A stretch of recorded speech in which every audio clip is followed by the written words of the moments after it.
let's talk about how we're going to operate as an organization on a global basis and how we're going to achieve a successful operation. Now, we've talked before about the need to leverage local talent. What does that mean if we say that we're going to leverage local talent? We have a number of issues that we need to resolve if we're going to operate on a global basis. We talked about where our manufacturing capability is going to be located. So remember, we said in some cases we might have our manufacturing located in our home country and then export the products overseas. We said exporting could be a mode of entry into a particular market. Or we said in some cases we might use foreign direct investment as a mode of entry. And in that case, what does that suggest about where manufacturing is going to occur? It's going to be over there in that country. Yeah, it's going to be in the host country, so that means that we would set up manufacturing operations in the host country, whether it's bottling equipment, for example, whatever it is that we need to manufacture the product in the host country. But if we're going to export or we're going to manufacture in the host country, so those are manufacturing issues.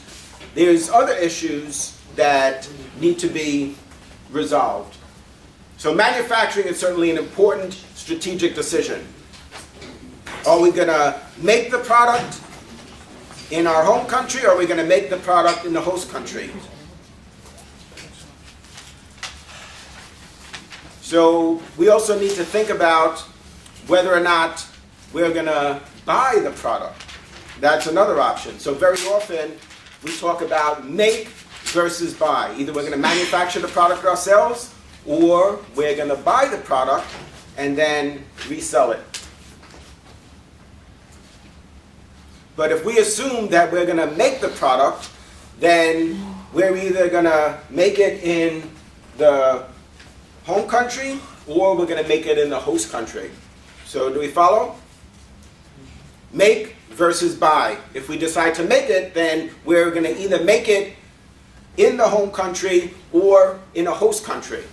And it may be a host country that's in close proximity to a market that we want to penetrate. So it doesn't necessarily mean that we're going to be making the product in every market that we're going to sell it. Does that make sense? So for example, what that would mean is that we might have a large manufacturing facility in France. And that manufacturing facility is going to service several different European countries.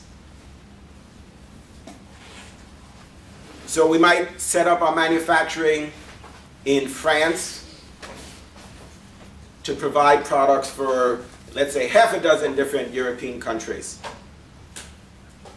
So that's a strategic decision that needs to be made. It doesn't mean that we need to have manufacturing operations in France, Italy, England, Belgium, Denmark, Switzerland, Austria. We don't need to have manufacturing operations in all of those countries. But certainly, it's significant if we're going to manufacture outside of our home country. So very important. But then besides that, what are the other implications? What's the other challenge? Once we say that we're going to operate outside of our home country, we said, well, we have to decide if we're going to manufacture in a host country. But whether we manufacture in a host country or not, there's still issues involved in setting up a strategic business unit in France. or any place outside of the home country. What does that suggest? What's our challenge? If we're going to set up operations outside of our home country, what's going to be the challenge? What does it mean to have a strategic business unit or a wholly owned subsidiary operating outside of the home country? What does that present for us in terms of challenges? I was gonna say that basically you have to look into, like I think we gave examples in the past about like, what their economy is like, or what the conditions, like maybe war conditions, if they're constantly getting bombed, you don't want to set up a new infrastructure there.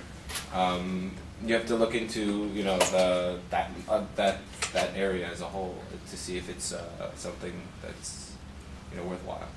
So, everybody catch what Ezra's saying? There's regulatory issues. We got to look at the level of political stability, or in some cases the level of political instability. We have to determine the level of civil unrest. We have to look at economic factors. And so those are all important issues. Assuming that we find those to be at least somewhat favorable or meet our requirements for risk, or is not above the level of risk that we're willing to accept, how are we going to implement? We need people. So very often we say our greatest resource is our human resource. So we need to decide who's going to run this subsidiary, this division, this strategic business unit. Because what does it mean if we say, okay, we have an office. We have an office in Paris. We have an office in London. How is the office going to function? What's an option for us? What are some of the options? We have to hire people. So what do? Do we hire? Go ahead, tell us. Well, you can hire the people of the host country, the nationals, or you can bring in your own people from the home country, or there's many options. Yeah, absolutely. So what Belsky is telling us is we could hire locals, which is certainly many reasons why we would do that. What's one of the reasons? Why would we want to hire locals or nationals in a particular market? What's one of the advantages? They know their market and the culture also.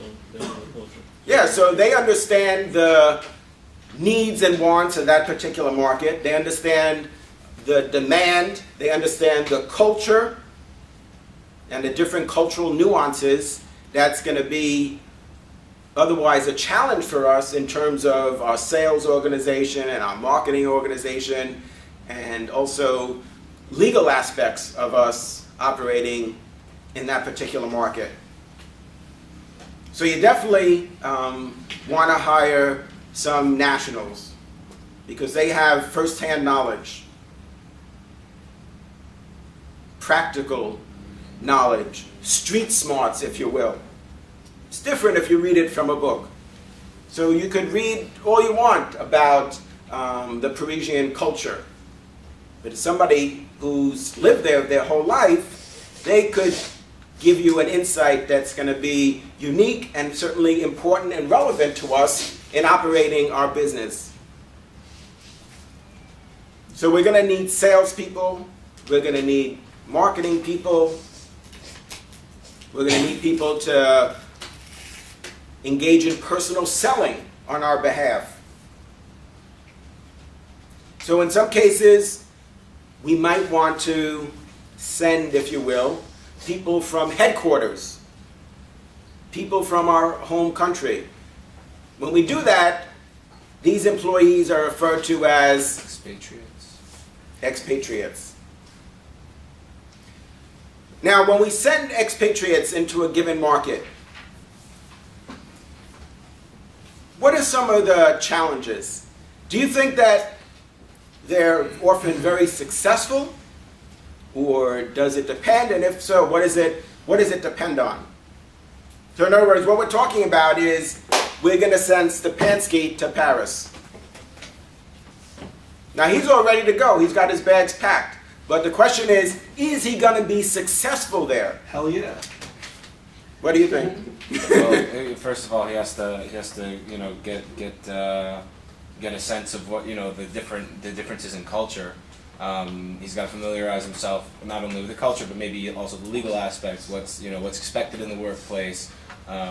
What maybe even what about his family? Is his family going with him? Are they Yes, how long that's a is he very going to good be point. there? Does he plan on coming back? A lot of different. You plan on coming back. They want to know. You haven't even got there yet. They want to know if you're coming back. I don't know. Yeah. You're going to reserve your decision, right, until a later See date. the French sway me away. So Ezra raised some really good points. What about the family? There's got to be preparation. Oh, nice. Too often, companies and employees see it as a boondoggle. What does that mean? If it's a boondoggle, right? They see it as like, oh, it's like an excursion. It's like a vacation. So you go over there, and they miss the fact that Ezra is raising that you need to be prepared. You need to prepare the person that's going to be the expatriate. What would be one aspect that is important to manage? How are we going to prep Stepanski before we send him over there? Who could give us like one example? Train in French. Yeah. Parlez-vous français? You know it.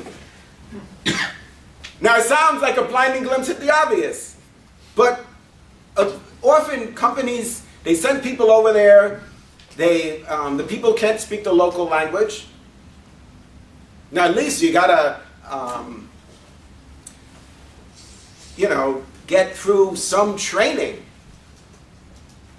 and you gotta make sure there's gotta be somebody who's responsible for monitoring that he's actually gone through the training.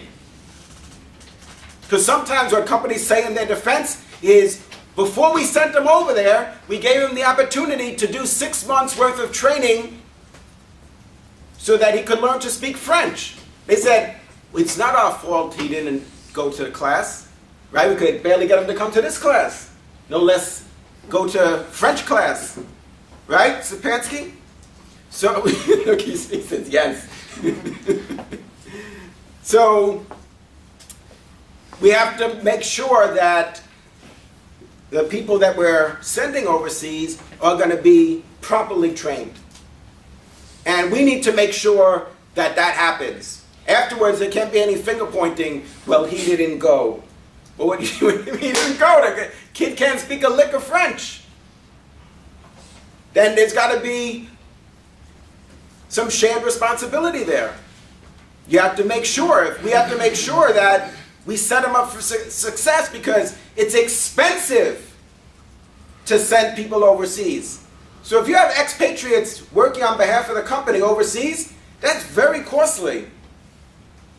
Because we're going to have to put him through this training, relocate him and his family. Go ahead, Blanco.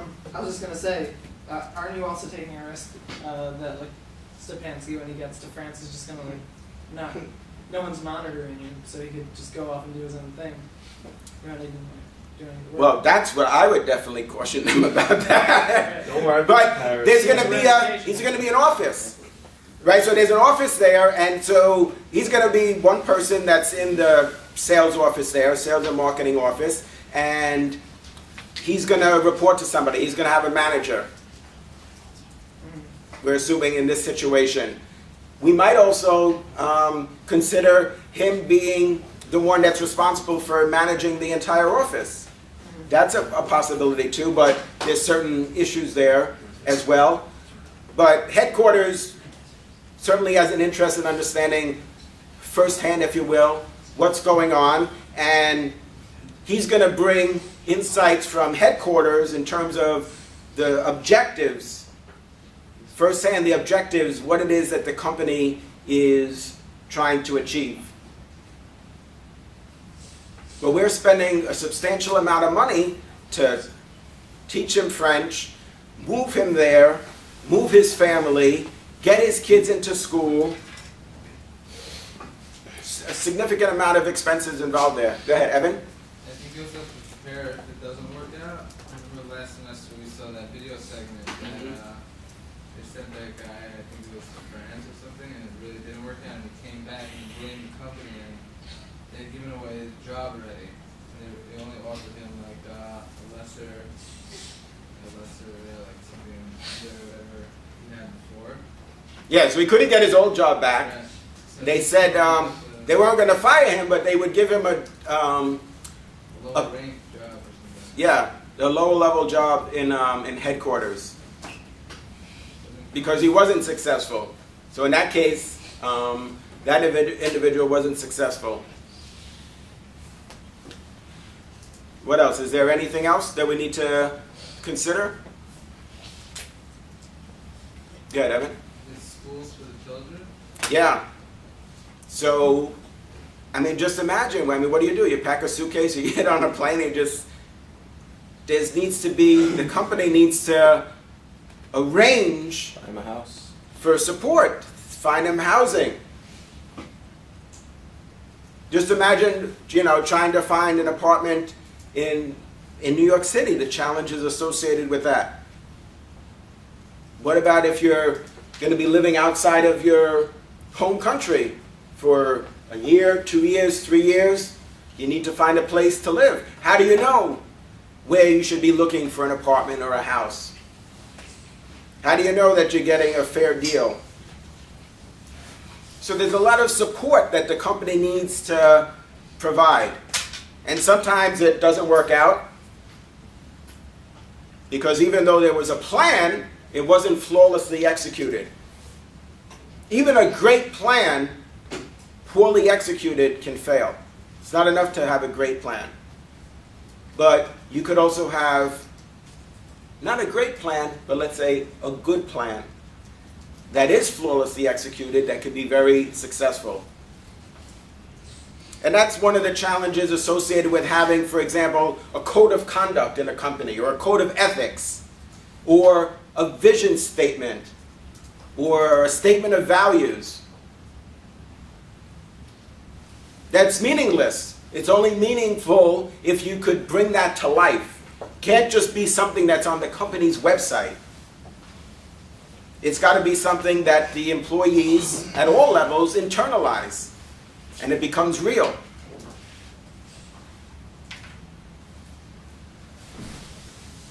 So although there are a large number of expatriates that are in the field, it doesn't always work out. And companies are constantly weighing the costs and the benefits of having expatriates working abroad. What's another alternative? What's another alternative? What's a virtual expatriate? Was that someone who they take from a different country? Not some, like, instead of taking someone from your home country and sending him to a foreign country, is that someone that they take from, imagine they took someone from London and brought him to France? Is that? Well, what's the alternative? So suppose we don't move you there. Is there some middle ground where if, what was it? Online? Yeah, why can't we have a weekly video conference or go there once a month? Or maybe you and 3 people or 6 people. So maybe a whole team is involved. So in an organization, there's going to be a number of counterparts. So there's going to be a sales manager in every market. And depending on how the organization is set up, you might have one sales manager per market and 20 sales representatives per market. But for every sales manager in the home country, there's a sales manager in the host country or the host countries. Maybe it makes sense for those individuals to meet once a month or have a video conference. So we need to decide on what the level of centralization is going to be in the organization. Is the organization going to be centralized, or is it going to be decentralized? Or is there some middle ground? What does that mean when we talk about centralization? So you're headquartered in Atlanta, Georgia. What does it mean and you have sales offices in 20 different countries around the world? What's the implications if the organization is centralized versus decentralized?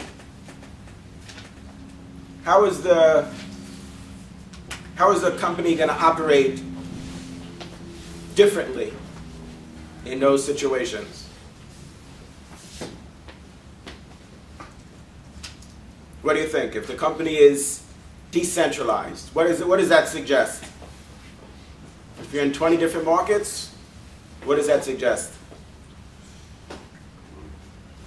So you have a country manager.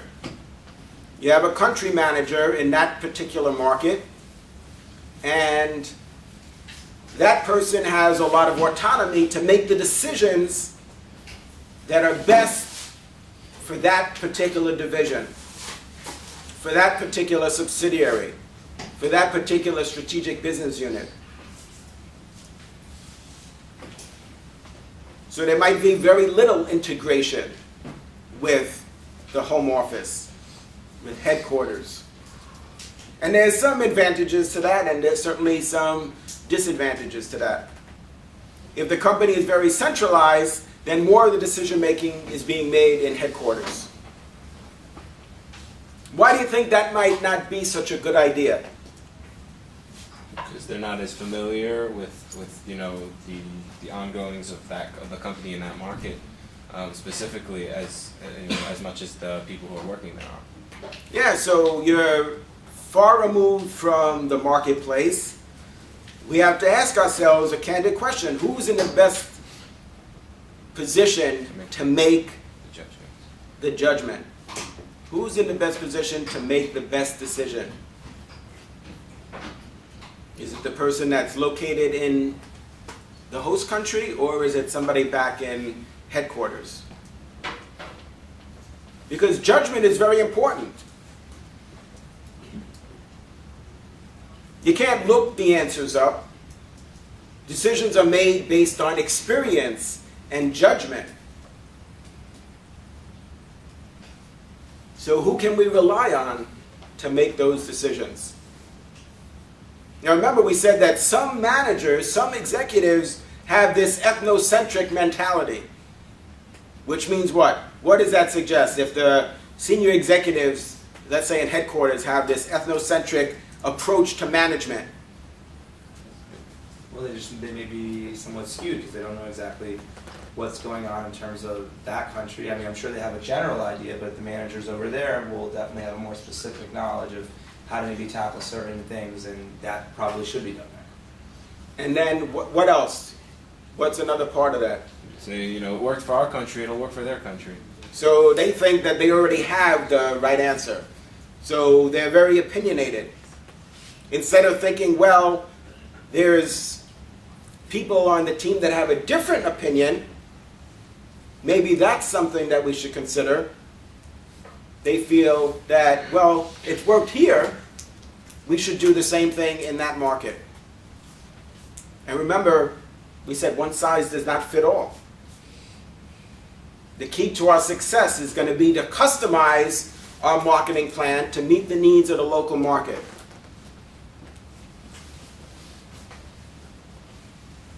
So that suggests very often more of a decentralized organizational structure. Do you agree? Does that make sense? How does Johnson & Johnson operate, for example?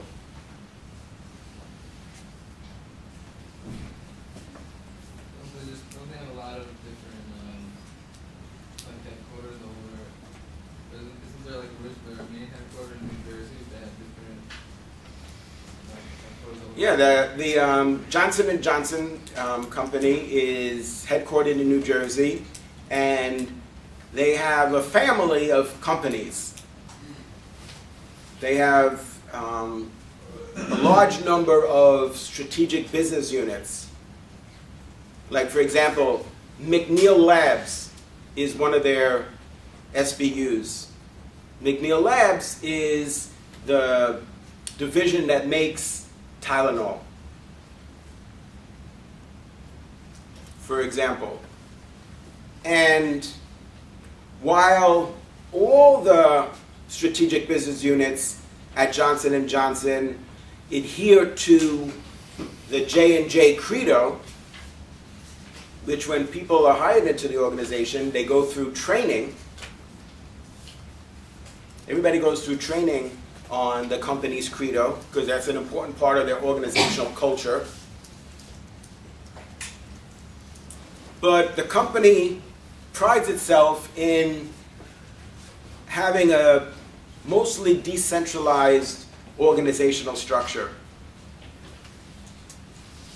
So the company operates its organization in many different countries,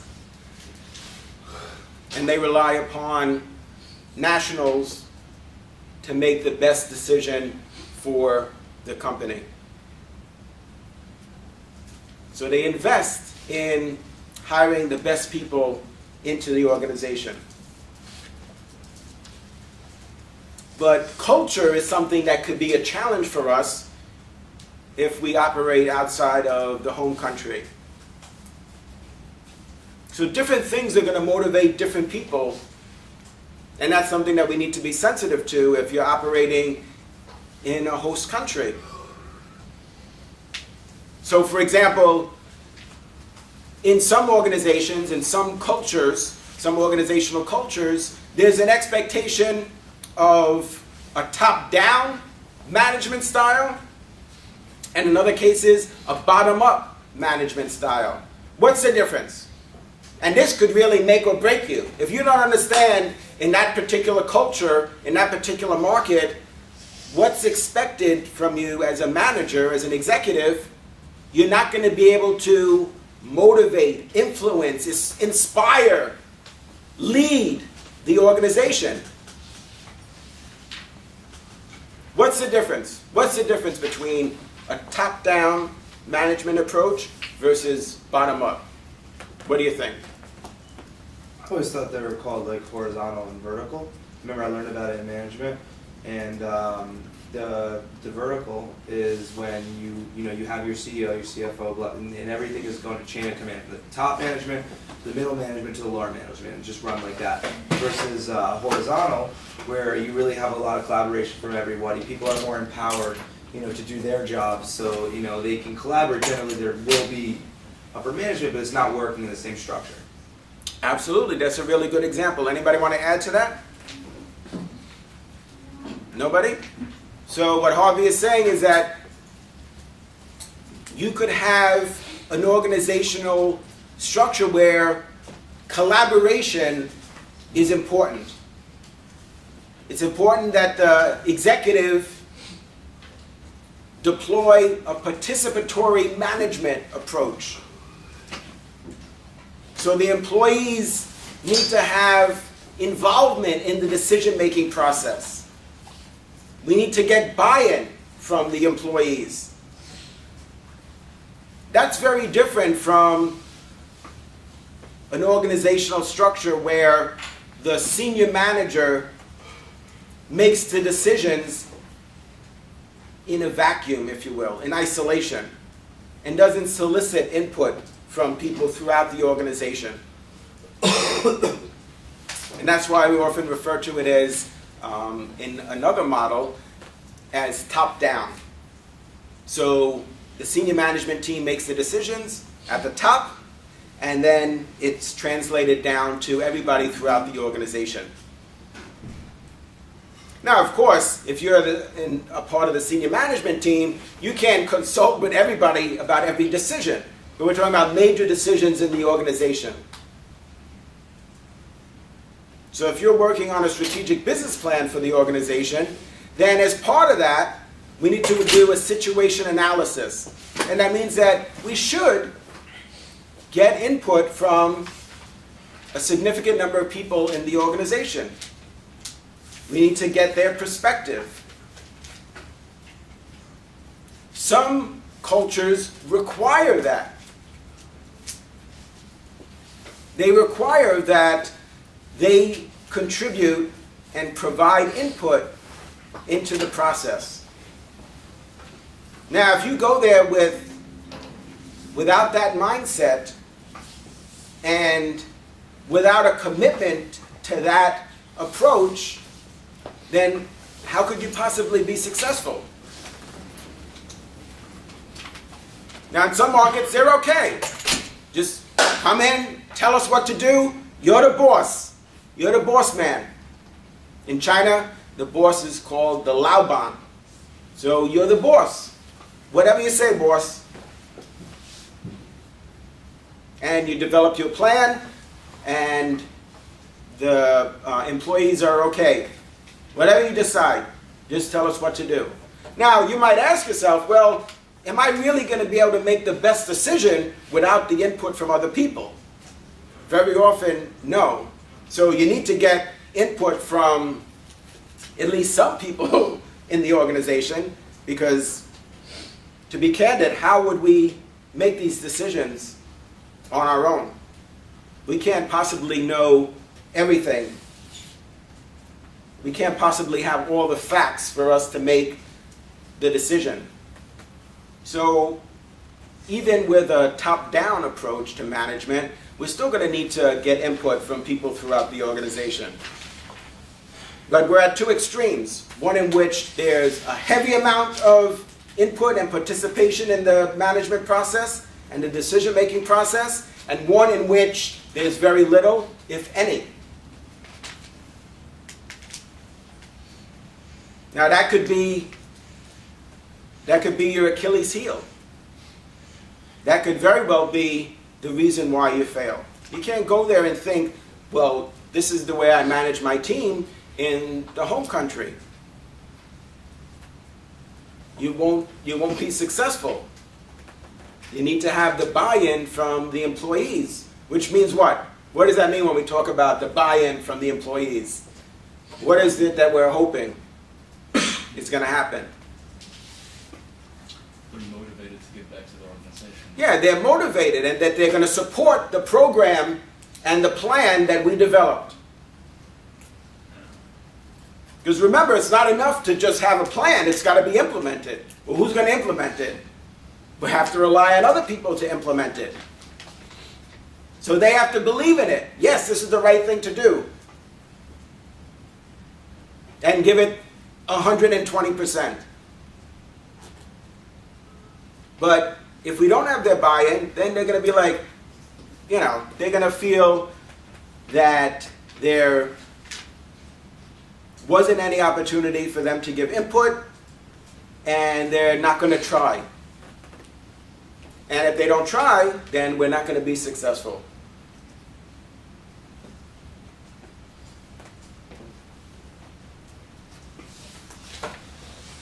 Do you think that's realistic? Why not? So you think that's true, right? Yeah, we shouldn't, even though one of the keys to leadership is power. So one of the keys to leadership is power, and there's different sources of power. One of them is legitimate power, which means that people do what we say because, let's say, we're the vice president of the organization. But that's not always enough. Because you might have legitimate power, and you have also coercive power, And reward power, coercive power means that you could punish them. So if they don't do what you say, then they are fired. But for some people, that's not enough. So they're not intimidated by the fact that you could fire them. Referent power suggests that they're going to honor your request because they like us, they respect us. And in some cases, because we're the expert, we're the subject matter expert. So we have a lot of credibility, so they're going to do what we say. But why do I mention that? Because I don't want you to think that just because you have the legitimate power, that you're going to be successful with this top-down management approach. That we're being naive to think, what do you mean? I'm the boss. You told me I'm the Lauban. But that doesn't mean that they're going to effectively implement the strategic plan that we put together. So we need to change. You're not going to change the culture of a country, are you? I mean, are we going to be able to do that? So as a manager, we need to adapt. Now you might want to try and incorporate some aspects of the corporate culture from the home country. Employees might be receptive to that. But you're not going to change the culture of the people, of the entire country. So we need to adjust our management style, our leadership style, if we're going to be successful.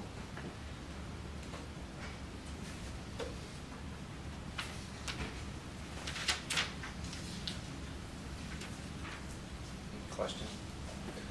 Are there ever times where certain certain cultures are, even though you're setting up a company in another country, certain parts of your culture could actually be more efficient than the way they operate?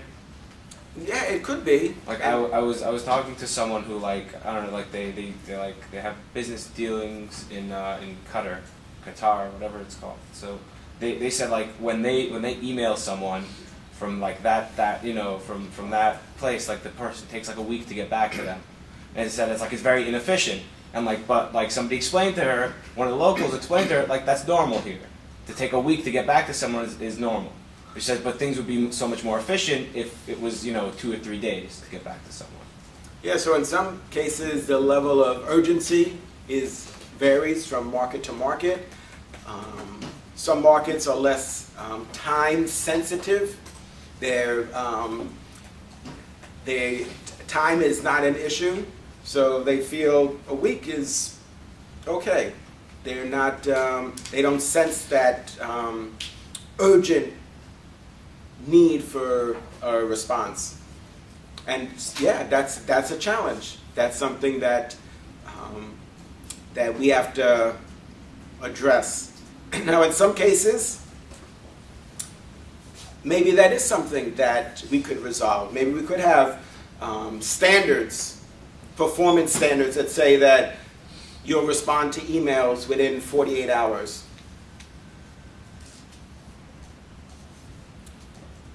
I think it's reasonable to attempt to do that, but you can't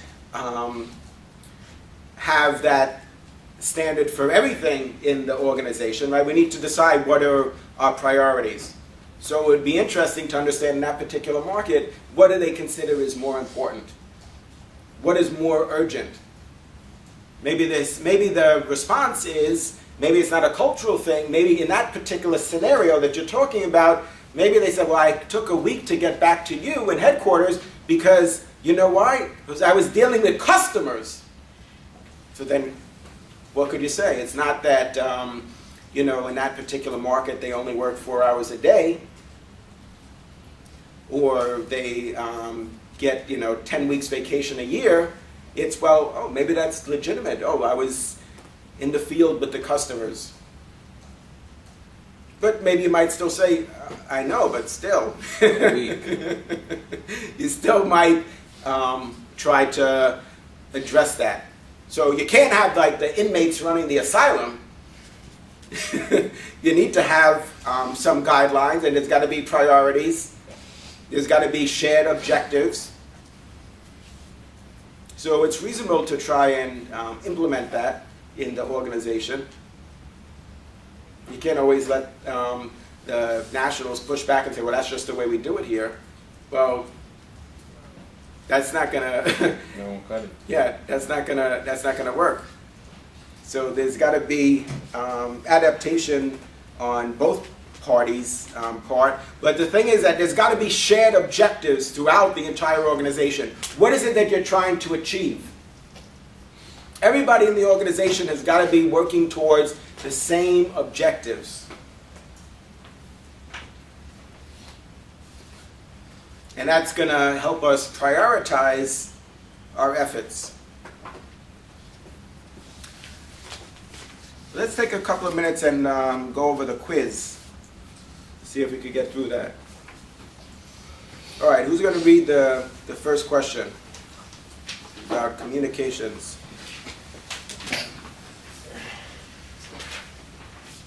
Somebody, anybody. Go ahead, everybody's looking at the quiz here? Go ahead, Harvey.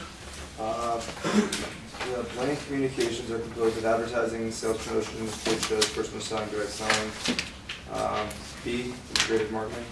Right, so integrated marketing communications, That's fancy. Yeah. IMC, referred to as IMC, integrated marketing communications, are composed of advertising, sales promotions, trade shows, personal selling, direct selling, and public relations. And why do we refer to it as integrated marketing communications? More than one channel. And what else? Why is that significant? So what is it about the fact that we have multiple approaches to communicating with the target audience? They're all kind of trying to get at the same thing. Well, it's got to be integrated. So it can't be whether it's the trade show or whether it's public relations, whatever it is, advertising, everything has got to be integrated. The message has got to be similar, if not identical. It's got to reinforce the entire campaign, the entire communications plan. So everything has got to tie together. We talk about touch point mapping. Touch point mapping looks at all the points of contact that the customer has with the organization. So we have a certain brand identity, a certain personality for the organization, for our brand. We have a certain image. There's certain associations with our brand. That has got to permeate all our marketing communications. So the way that we implement our website, for example, the way that we implement the displays at the trade shows, our advertising, all of that has got to have basically the same look and feel, positioning, brand identity. It's got to be consistent. So it can't be that you just have these like one-off activities. Everything has got to be tied together, which is critical. Questions about that? So whatever you're doing in advertising, even within advertising, your print ads have got to reinforce your TV commercials. It's got to be one campaign. It's not, oh, we're doing print ads, that's separate, we let Daniel work on that, and nobody talked to Daniel, he's working on print ads, and Reuven is doing TV commercials, and he's very creative, we just let him do his own thing, No, everything is part of one campaign. One integrated campaign. Billboards. Radio spots. Everything has got to tie together. All right, next question. Go ahead. The next question is about sales promotions. Go ahead, Ezra. Sales promotions are blank efforts directed to the consumer or retailer to achieve such specific objectives as consumer product trial or immediate purchase. Let's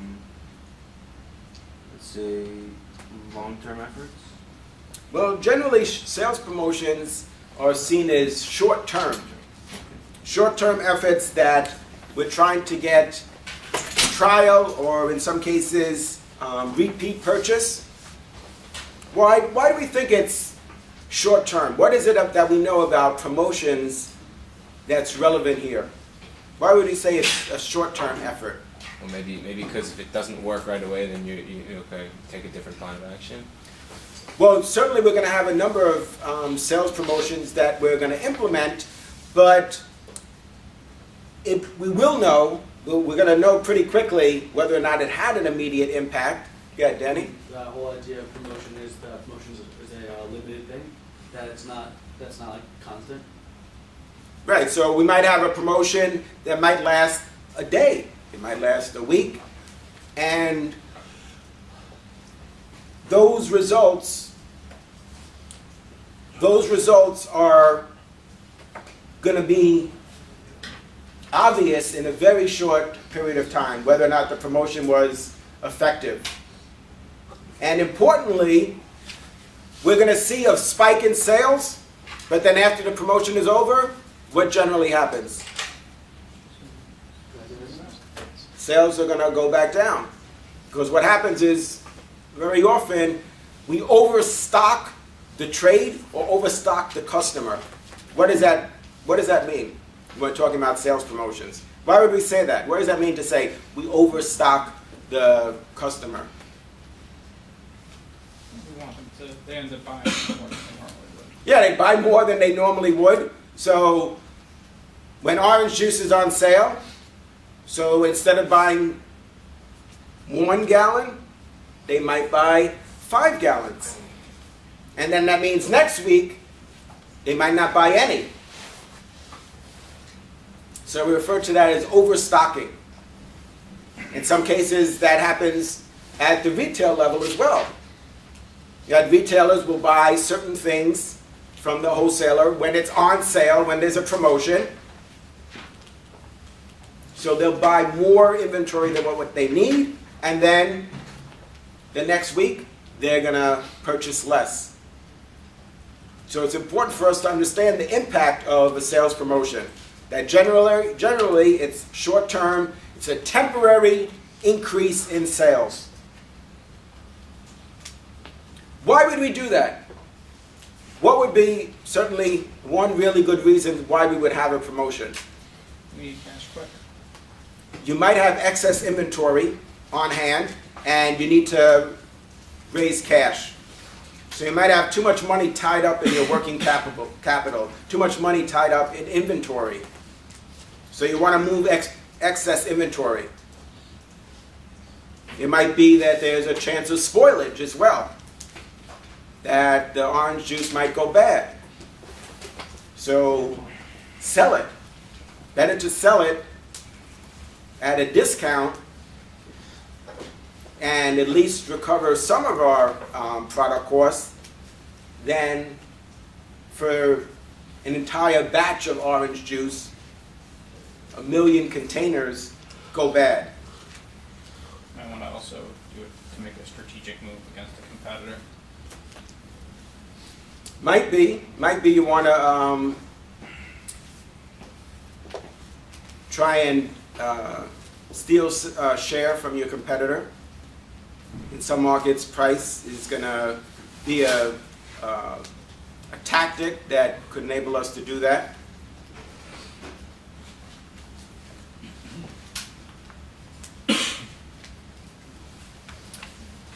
What about from a retailer's perspective? Sales promotions also increase what we call foot traffic, which means that it brings people into the store, which is an important tool.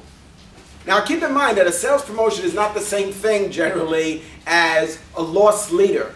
What is a loss leader? So it's one thing for something to be a sales promotion, for it to be on sale.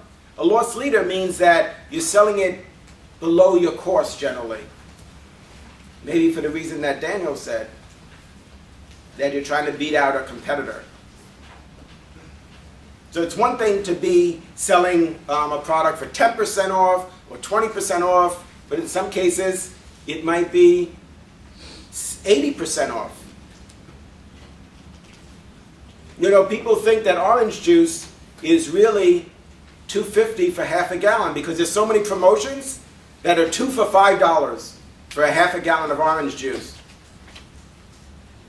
But a half a gallon of orange juice is not $2.50. And one of the risks that we run is that people expect something is heavily promoted, like orange juice, heavily promoted by retailers, whether it's funded by the manufacturer or not, because they want to definitely increase foot traffic to the store. The perceived value is going to decrease. So it's not that at first they realize, well, we're getting something that's worth $4 for $2.50. It's a good value. But then after a while, it's not that case anymore. Now the perceived value is now $2.50. That's one of the things I had cautioned you about as it relates to Mercedes-Benz. Of course, they sell a lot of Mercedes at $30,000 because the perception is generally that they're getting a $100,000 car for $30,000. But after a while, the perceived value is going to become $30,000. Especially, and there are so many print ads where you see the Mercedes logo in simple, and next to that it says $29,999. Now, after you see that a number of times, what does that mean? That's a type of brand association. That means your brand is being associated with that price point. How many times do you have to see that before you're like, oh yeah, I get it. That's a $30,000 car. Next question. Go ahead. Number 3. Let's go, let's go. Go ahead, Danny. Of the 7 steps in developing international advertising, blank almost always represents the most daunting task for international marketing managers. Is that E? Well, what's the best answer? What do you guys think? E. A. Developing the messages. Why? You have to know how people are going to respond to them and how people will process them. Absolutely. So the way that people respond to the message is something that's very often difficult to anticipate and requires a lot of effort. Because in different markets, people are going to interpret the message in different ways. Or it may be something that's not relevant to them. So remember we talked about, for example, the camera. We said in some markets it's ease of use, but not in every market. It doesn't mean that that's going to be the most important message. In some markets, we said, what's more important? Instead of ease of use for a camera? Pixel, the quality, right? So the quality, but we also said that the Just functionality altogether. Because remember we said though that quality in photography, we said is probably a point of parity. That in every market, that's a minimum requirement, is that it takes a good picture. And in some cases, from a technology standpoint, that means it's a high number of megapixels. So that's really the minimum requirement, because why would you is there such a thing when you take a bad picture? I mean, not because you weren't smiling, but it's like, if you can't see the picture, then what's the sense? So we said that's a point of parity. But we said there's points of difference, and that varies from market to market. the unique selling proposition is something that varies from market to market. So in some markets we said that ease of use, this idea of point and click, is important. And in other markets, price. Remember we said in other markets, that's not so much of an issue, it's more of price, affordability. So we have to customize the messaging so that people are willing to buy the product. All right, and that's on page 462.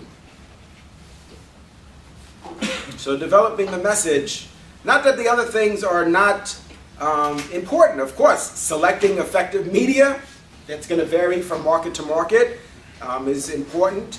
Executing the campaign is always a challenge.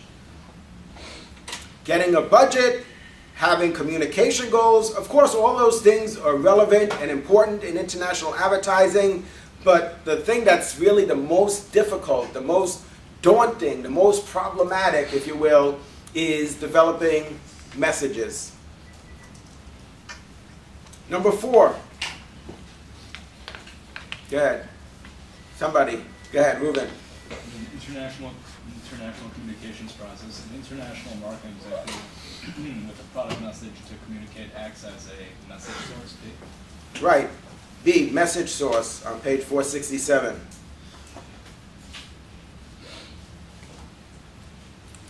And what did we say that was important in terms of communication? We said communication is a two-way street. That it's not enough for us to send a message, for us to be the source of the message, but They have to read it correctly. yeah, they have to receive it and read it correctly, be able to decode it. That's our responsibility. We can't come back and say, oh, well, they didn't understand. And that's our job. We have to make sure that they are able to decode the message and that the message is relevant. Number 5, in an advertisement for perfume, the perfume was presented against a backdrop of rain that, for Europeans, symbolized a clean, cool, refreshing image. But to Africans, this was a symbol of fertility. The ad prompted many viewers many viewers to ask if the perfume was effective against infertility. This miscommunication indicates a problem associated with which of the following steps of an international communication process? A, encoding the message. So all of these things that we've been talking about, whether it's the color or the humor or the taste, the values, however the ad is executed is going to impact how the message is processed. Why is that not an issue with decoding? So on the company's part. Yeah, from our perspective as an organization, we didn't encode the message properly. And it's not that they decoded it incorrectly.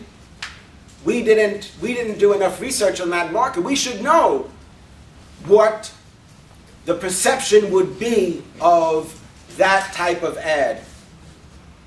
We should know, based on that culture, what is rain, what is that going to suggest? And so we see here, this is a good example of where they thought, well, Europeans thought that, yeah, if you see rain in an ad, that suggests something that's clean and crisp and refreshing. But in the culture that they suggest here, they said that Africans, though, see that as something tied to nature and fertility. So that's our responsibility to make that distinction.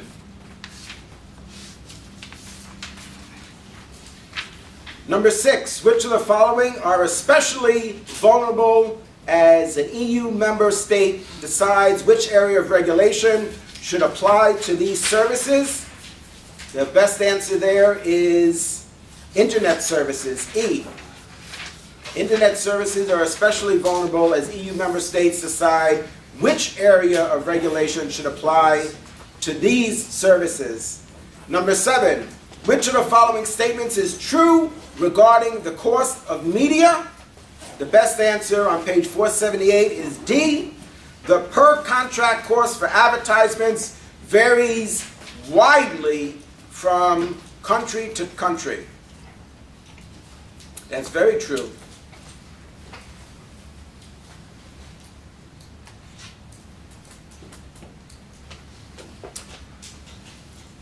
Number 8, the answer is A. Star TV was the first to broadcast across Asia. That's on page 482.